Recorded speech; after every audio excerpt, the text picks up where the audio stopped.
On March 5th, 2013, Hugo Chavez died of cancer. This event is going to radically shift the balance of power in Latin America and the Caribbean, but not for the reasons that you're being told by the mainstream media.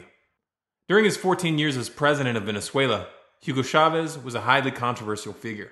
However, most of this controversy was intentionally distorted and was designed to distract from the real geopolitical stakes in that region. The official line used by the mainstream media and the US government to smear Chavez has been to attack his social programs and other domestic policies. However, when viewed in context, it should be obvious that this was not the real reason his administration has been targeted so many times over the years.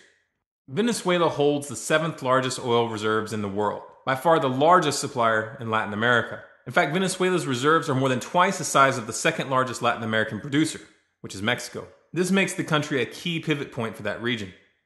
From the very beginning of his administration, Hugo Chavez was antagonistic with US oil companies. Over time, he began kicking them out of the country, in the end moving towards full nationalization of all Venezuelan oil fields. This obviously made him some powerful enemies.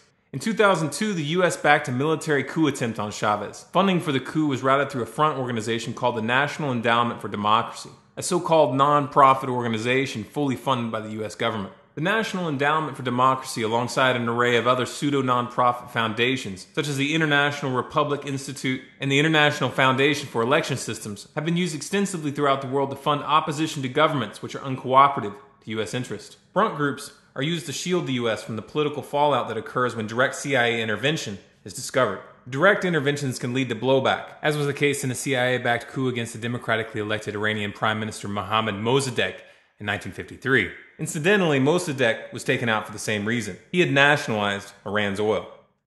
The 2002 coup against Chavez failed due to the fact that he had very strong public support. There was a mass uprising by the Venezuelan people, and the military was forced to release him. Rather than being cowed by these events, Chavez became even more outspoken against US foreign policy, particularly the US wars in Iraq and Afghanistan. He also began organizing a bloc of Latin American and Caribbean countries called the Bolivarian Alliance for the Americas. This alliance was working to pull off the dollar for their trade and begin using a currency called the sucre to replace it.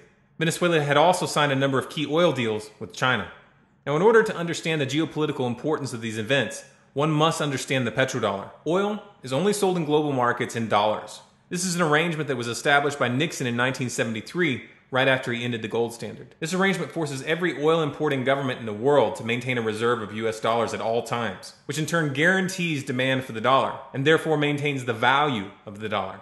Venezuela's move to pull multiple countries off of the dollar was a direct threat to US financial interests. This is the real reason the US government and the mainstream media work so hard to portray Chavez as public enemy number one in Latin America.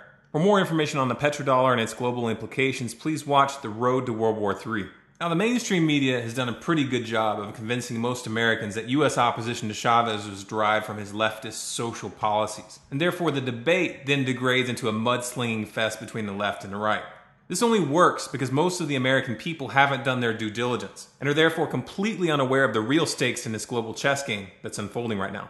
Neither the US government or the mainstream media cares about whether a nation is leftist or oppressive. All they care about is whether that country is cooperative with US interest.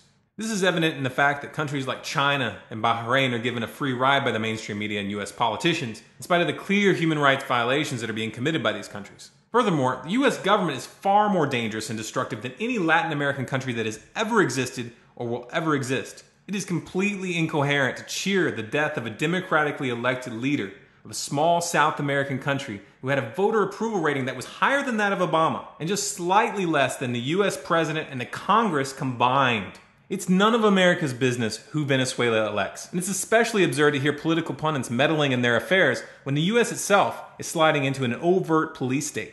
American criticisms of the Venezuelan government aren't even the pot calling the kettle black. It's a freaking coal mine calling the kettle black.